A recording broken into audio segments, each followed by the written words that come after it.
Production funding for Flying Squirrels Insider is made possible in part by the Buick LaCrosse, a luxury sedan available at your local Buick dealer. Experience Buick. And by Strayer University, introducing the Strayer University Graduation Fund, a new way of making a bachelor's degree more obtainable. You're ready for this. Information at strayer.edu.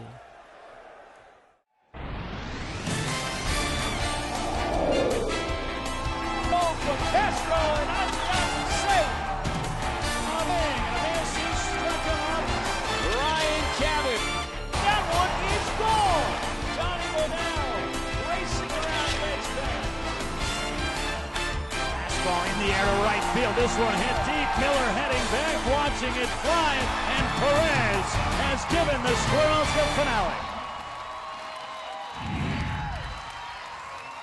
Oh, hey there. What do you know? FSI has come to the media relations office here at the Diamond. I wasn't quite prepared just yet for this show, but that's not going to make it any less special as the Flying Squirrels making a playoff push. We're a little bit frantic. It's August in the Eastern League, and we've got FSI right on top of the dugout today with Jay Burnham and Wes McElroy. You know what? I bet those guys are waiting for me. They're always rushing me to the set. I have to do everything. Let's go. Let's go. We've got a long journey out on top of the dugout here for a very special Flying Squirrels Insider. Come with me.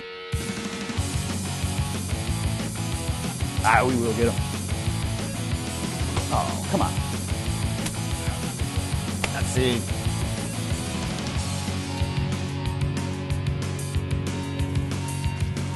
He's always dancing. You the man. Double A. All right, Parker.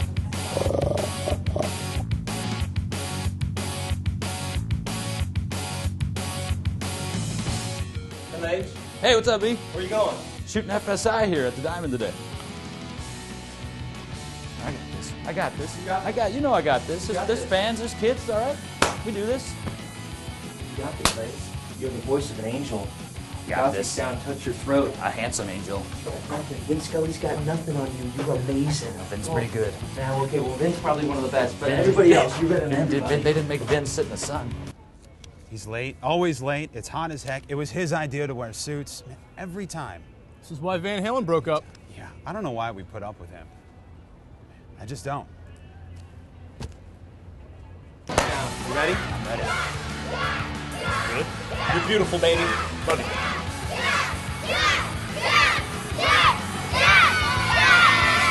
Hey, kids!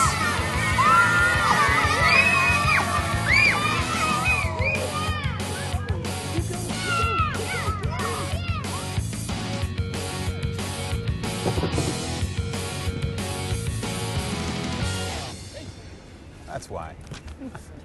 5, 4, 3.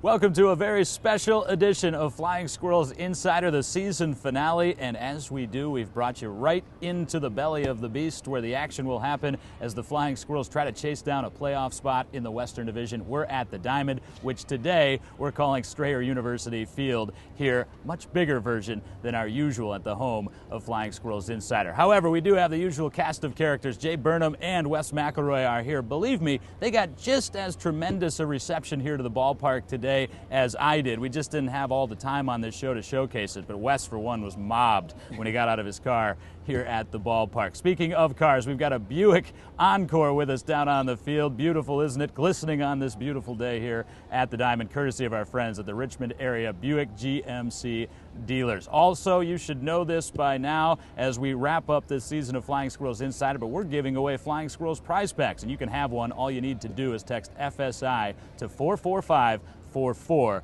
and we're going to send that your way. Squirrels hoping to be sent the way of the playoffs. Jay Burnham, last week you said this team needed to go on a historic run to even have a shot. They have. How have they done it? Well, they've done it with improbable victories and just thrilling wins for the Squirrels as we record this here on Thursday. Richmond with a walk-off victory over the Harrisburg Senators on a home run from Jarrett Parker Wednesday night. And it was a team that was 10.5 games out of first place in mid-July. They've been able to go on this stretch, and they've done so with a little bit of everything, I think. It's been some luck, some grit, and some ability to throw strikes and get that pitching staff back in order. And it just seems like things started to fall into place for this team at the right time.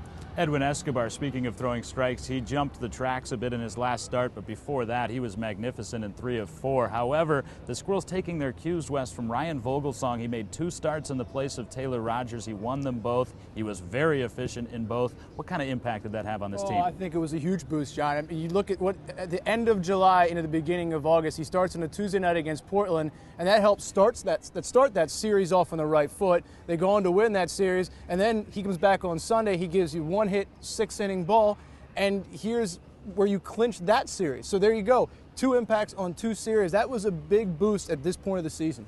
And preparation goes into it as well. Ryan Vogelsong showing these guys how seriously, Jay, he takes his pre-start preparation. It's different at a big league level. He brought it here to the minor league level. The Squirrels responded. Yeah, it seemed like everything just fell into place when Vogelsong arrived. The rotation really just got behind him, and everybody started to throw more strikes. The defense was playing crisper behind them. The hitters were taking better at-bats, and it just seems as though he did bring that type of major league attitude, and not in the poor sense, in the fact that he's able to show them how to prepare for a ball game and really just give this team a boost, which they desperately needed. Starting with that last Ryan Vogelsong start, the Squirrels go 14-2. Actually, they win another ball game to go 15-2. Had to get a little luck along the way too, Wes. Hey, it's baseball. I mean, at this point of the season, where everybody's tired, everybody's run down, you're going to need to get those bounces. And hey, look, that's what happens. Some days the ball goes against you. It goes, it can flub the other way and be an error. Some days it can be a spectacular play. But that's what happened in that streak. They got a lot of things going in their direction. We saw the bounces go the other way in an important doubleheader sweep that the Squirrels lost to the Harrisburg Senators, but they get back on track. They get back in it. It's going to be a fun ride to the finish as we finish Flying Squirrels Insider today. Now, here we are at the Diamond, and it's a bit interesting because we always talk, us, the community, baseball players, fans alike, that this is the one thing that we want to replace and make better about this franchise, which is again poised to win the attendance title in the Eastern League. However, this might be the Squirrels' biggest advantage. Jay, why is that the case? Well, it's because they know how to play to its ability. I think some teams come in for maybe one series. We saw the Portland Sea Dogs come in for their only stretch of games here at the Diamond this season, not really familiar with the dimensions, not familiar with the way that the ball game plays, and plus the fact that the Squirrels, as you mentioned, lead the league in attendance. You see these guys go on the road. They talk about the atmospheres and environments that they do play on up in other cities, and it just doesn't match up to the enthusiasm that the Squirrels fans bring here in Richmond. I love it. San Francisco Giants also play in a big ballpark, AT&T Park. This is a big ballpark at the Diamond, Strayer University Field, the biggest university-sponsored field in all of baseball on TV, I think, actually, Wes. But is there anything to the fact that the Squirrels haven't had a lot of power over the last few years, and they play better in a big ballpark? I think this is a big help to the pitching staff. I mean, there's no secret that this was a pitching staff that struggled the middle part of the season, and this ballpark can mask a lot of mistakes. If you look at the stats, the Flying Squirrels have given up the second least amount of home runs in the Eastern League. Going into Tuesday night, it was 81. I didn't split that between home and the road, but having that low mark, that does say something about the Diamond. Of course, he didn't go that extra rung of research. That's okay. We'll get it in Season 3 next year when we'll be back here at the Diamond and with our friends from Strayer University. But you look at it as well, and the Squirrels' schedule, Jay, sets up so nicely because they have played well above 500 here at the Diamond. They're going to finish the season almost exclusively at the Diamond. Their road games are against the Reading Phillies. However, the Giants have not bolstered this roster for the Squirrels, while some of the other playoff contenders have seen some guys come down from higher levels and some guys come off the disabled list. Why haven't the Giants helped this team as much as maybe they can? Well, you got to win with what you're given, and I think the Squirrels have gelled as a team. San Francisco, obviously being on the other side of the country, you don't have that real familiarity with the AAA team, sending down players to AA like some of the other organizations do, and Bowie, their relationship with Norfolk, Trenton, their relationship with Scranton. So it is what it is, and it's the fact that the Squirrels are going to have to make do with what they have. But you referenced that schedule. The Squirrels face some of the lesser teams in the Eastern League to wrap up the season. Here at home as well, they've played historically better at the Diamond, and also the teams they're trying to chase, well, they're playing one another, so you have an opportunity to pick up some ground. And you close the season with 4 right here against the Harrisburg Senators, who currently lead the Western Division. Should be a lot of fun. As Jay said, I don't like to quote him a lot. It's not good career advice for you broadcasters out there, but he said it is what it is. It is what it is. This roster is not going to turn over. San Francisco has said that. West, point blank, do the Squirrels have the pieces to make a run further? Yes. It's not an emphatic yes, and this is a team that does not have Andrew Susak. Tyler Torre is banged up, so they don't have that set catcher. The bullpen has been really taxed, but look, with that said, I mean, you look to last night as we taped this today, they get a run on a wild pitch. Jared Parker, who has not been as hot as he was in the beginning part of the season, sends him in a walk-off. There's little things that are, as you alluded to, there's just things clicking right now. And if you get close, you're 2.5 back, you're playing, you're taking your fate into your own hands. It's not an emphatic yes, but look, anything can happen. Well, in 2 weeks, regardless of whether the Squirrels make it or not, we're going to know whether they're playoff bound, and we're also going to be able to sort out this season and know who the Squirrels award winners were for this team. It's always a bit of source of internal fun for this team. They will award 3 awards: the most valuable player, pitcher of the year, and of course our Puritan Cleaners Dirty Squirrel Award, which is basically the Hustle Award. Let's start with the MVP. Jay, who you got? Well, by watching the intro to this show, I'd take John Laaser, but the argument comes down to between Mark Minicozzi and Javier Herrera, and both are very worthy. I think I'm going to try to side with Mark Minicozzi on this one. The production power numbers might favor Herrera just a bit, doubles and home runs, but Minicozzi has been the mainstay in this lineup. He has been the anchor. And you go back to May when the team was struggling in April. This team went on a stretch for Minicozzi. Player of the month in May, they went 17-11, the turnaround for the season at that point. Now, I went below the numbers for Minicozzi on you this one. I did take the extra step. See? Minicozzi has brought in a run, has driven home a run in 38 ball games this season. The Squirrels have won 27 of those 38, about 40% of their wins this season. Wes, you see it differently? It's tough to. I mean, my vote would go to Minicozzi, but to put up for Herrera, 67 ribbies this year, 16 home runs, 23 stolen bases. He's been a defensive stalwart out there in left field. He's made a difference for this team. My vote would go to Minicozzi, but Herrera, if it's one, he's 1A. And actually, my full vote would go to Javier Herrera. I can't believe I'm saying that, but he's really picked this team up over the last 3 weeks to a month, while Minicozzi, due to a foot injury, has tapered off a bit. I think it was a no-brainer a month ago. We'll call that a tie, and I think either one of those guys would certainly be a deserving winner of the MVP. It's also a close race. Pitcher of the year. Quickly, it's between left-hander Jack Snodgrass and left-hander Chris Glore. Which one are you taking? I'm taking Chris Glore just off the bat to let you know. I'm taking Jack Snodgrass. And again, back to what happened with this team. The rotation was in shambles at the beginning of the season. There was one guy that you could count on every 5th day, and his name was Jack Snodgrass out of Bowling Green, Kentucky. I'm going to go Chris Glore. Chris Glore, look, this is the way it works in the minor leagues. He had a tough start. You have an innings limit at the beginning of the season, but look what happened after that. He's been eating up innings. He's leading the Eastern League in innings pitched. He's been giving you 6, 7, 8. In his last 7 starts, he's gone, 5 of those games, he's gone 6 innings or longer. So considering the bullpen, considering how taxed this pitching staff has been this year, I'm going to go Chris Glore. And as I said, I went Glore because of the innings pitched. Jack Snodgrass has been great when he's been out there. That's what we do. You got a little mouthy. Don't think I didn't hear that during the intro. I've got eyes and ears everywhere. This is my show, in fact, Flying Squirrels Insider. Well, one other award, that Dirty Squirrel Award, I think it's a hands-down no-brainer. Ryan Lawless, guys?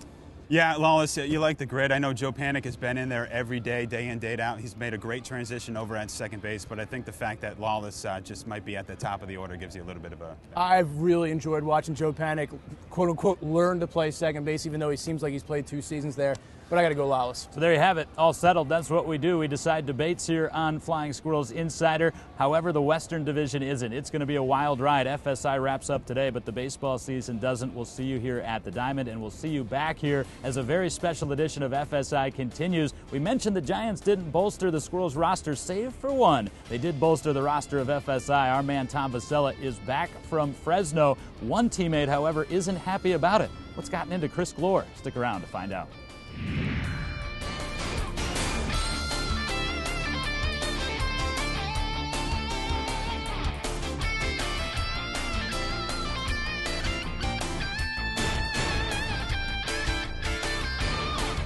You know what?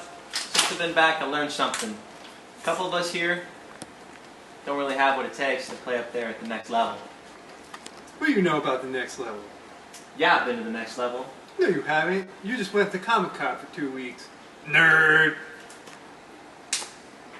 Tommy, don't worry about him. Tell us about AAA. Let me tell you something about AAA, Phil. 4 a.m. bus rides to the airports, hanging out in the terminal, having to pay for your own Wi-Fi. Terrible playing conditions. Every fly ball you hit's a home run guaranteed. Nothing but 4A hitters everywhere you go. Oh, and the umpires. Tiniest strike zone in the world. 107 at first pitch. Like Vegas hot? Vegas hot. Every flight's got a baby on it screaming in your ear.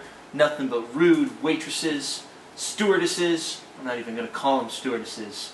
Waitresses as far as I'm concerned. Patchy grass. Stretch every single day. Doing nothing but 20-yard gassers till you die in 110-degree heat. Whatever, man. I'll get there. Stromby and I both been to AAA. There's no reason why this guy can't get there. Yeah, there is. It's because he doesn't care about himself. And he doesn't care about the game. Candy Crush. And that's my problem.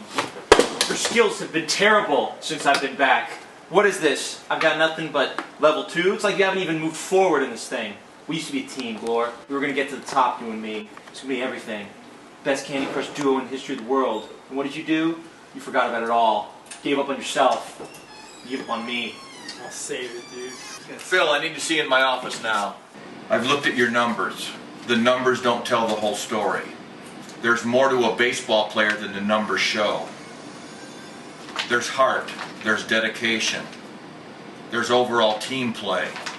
There's team camaraderie. And for me, Phil, you're all of that. That's why tonight, you're going to AAA. Congratulations, you're going to Reno. You're going to meet the club in Reno. Hey, Phil, what do you want? Going to AAA. What? Unbelievable.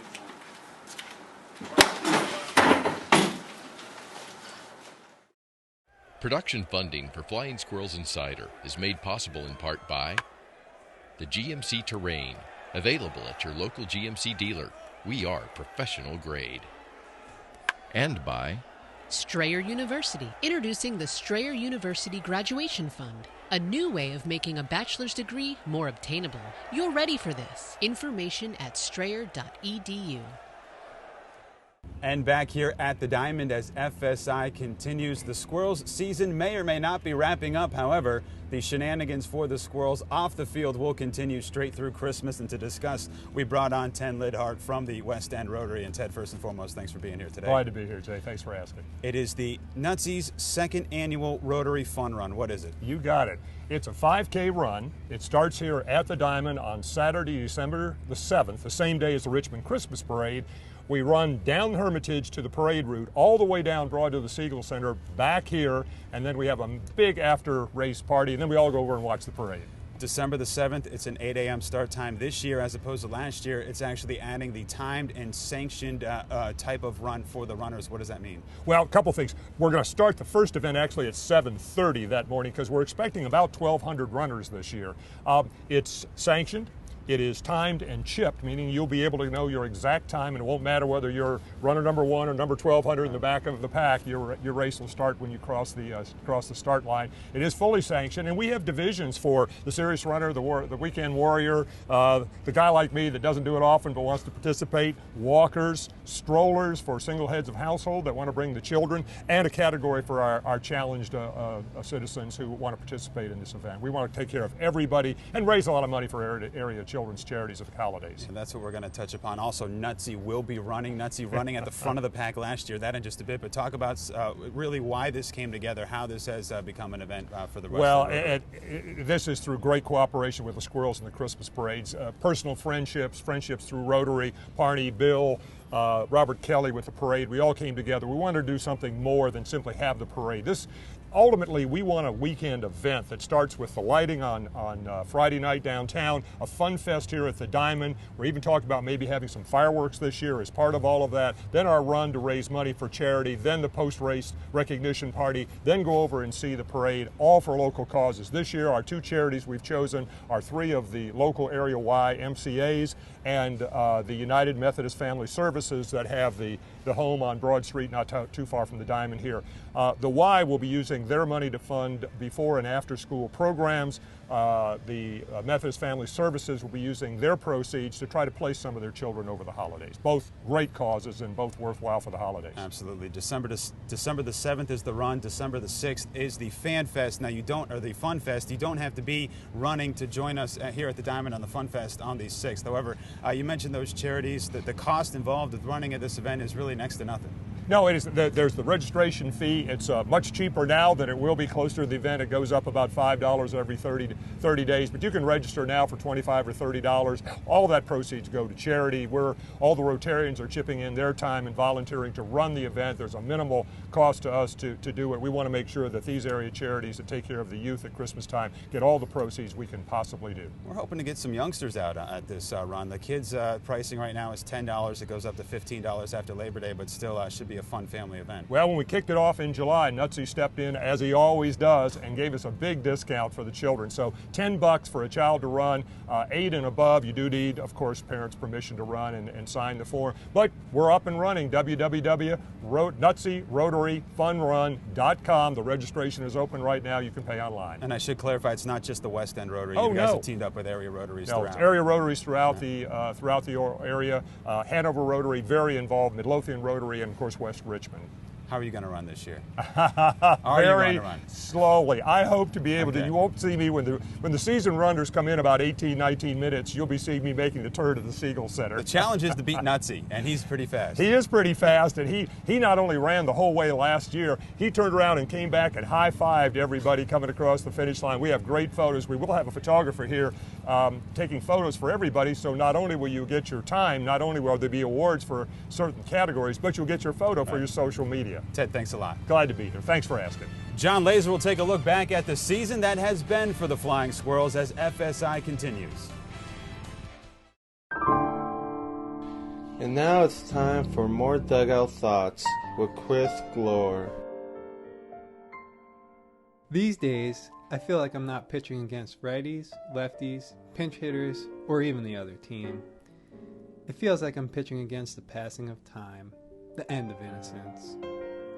Then I wonder if time could hit my slider. That's silly. Only Bowie could do that. If I could really push the sun back up in the sky and give us one more day of summer, I definitely wouldn't be pitching.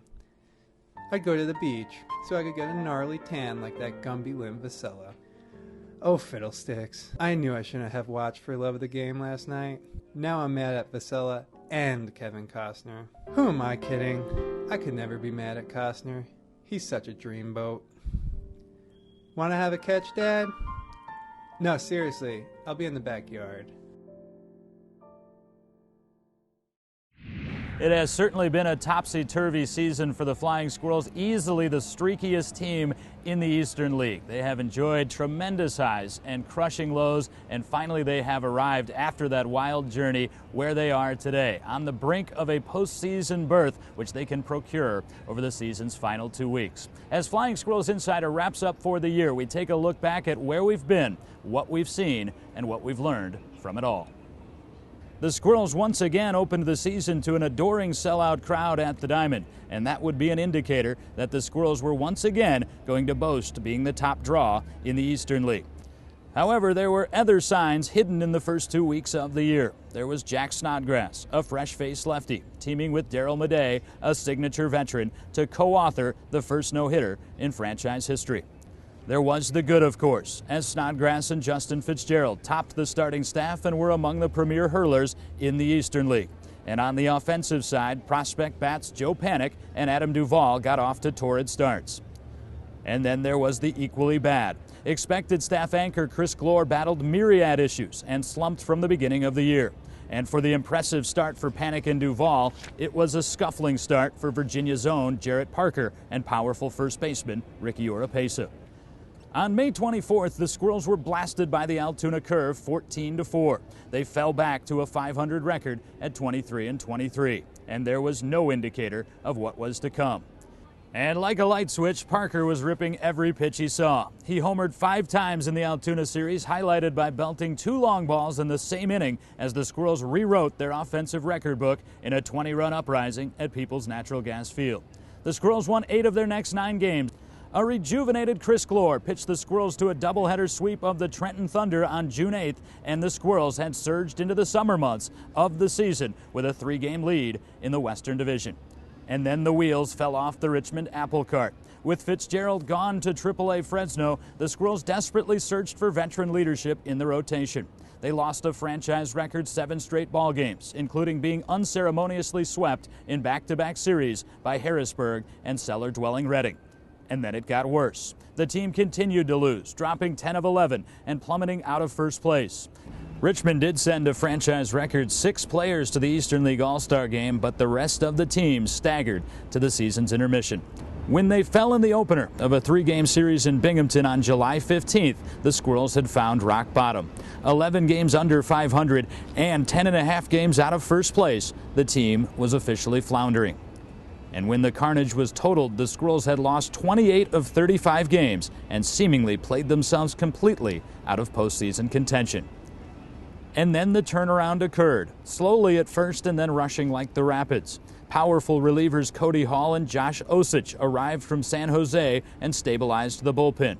Prospect left-hander Edwin Escobar also made the trip from Northern California to dramatically improve the starting rotation. And then the bats came around as the Giants swapped Angel Villalona for Oropesa. And just as quickly as they had faltered, the Squirrels returned to form. They won 11 of 16 to close July and then put together the finest run in franchise history to arrive back in postseason contention. Their reemergence startling themselves and the frontrunners that had left them for dead in the stifling heat of July. The Squirrels welcomed rehabbing Giants right-hander Ryan Vogelsong, and he bookended a 5-1 homestand against Portland and New Hampshire with a pair of victories. Suddenly, the Squirrels were the hottest team in the Eastern League, and they feasted on the momentum. And as the roller coaster pulls now back into the station for the final games of the year, the Squirrels are within striking distance of the division leaders. They'll welcome capacity crowds over the weekend as they continue to chase down Harrisburg and Erie. And the final battleground will be on the Boulevard as Richmond closes the season with 4 games over Labor Day weekend against the Senators. If the 2013 season has taught us anything, it is to expect the unexpected. And what a season indeed it has been, not only here on the field at the Diamond and the fields across the Eastern League, but at our own Strayer University field and on set. We kid a lot, but I'd like to give a big thanks to my co-hosts Jay Burnham and Wes McElroy for making this a much bigger and better season of Flying Squirrels Insider. And of course, that is not possible without the great folks at Community Idea Stations. Bryant Dameron stepping up as a first-time director this year and editing together all of those Tom Vasella productions. A big thanks to the team for once again being a big part of Flying Squirrels Insider. And of course, my man and producer Craig Keaton. For the entire Flying Squirrels family, can't believe we're doing this already. So long from FSI as the TV schedule wraps up. A reminder, the baseball schedule heating up rather than wrapping up.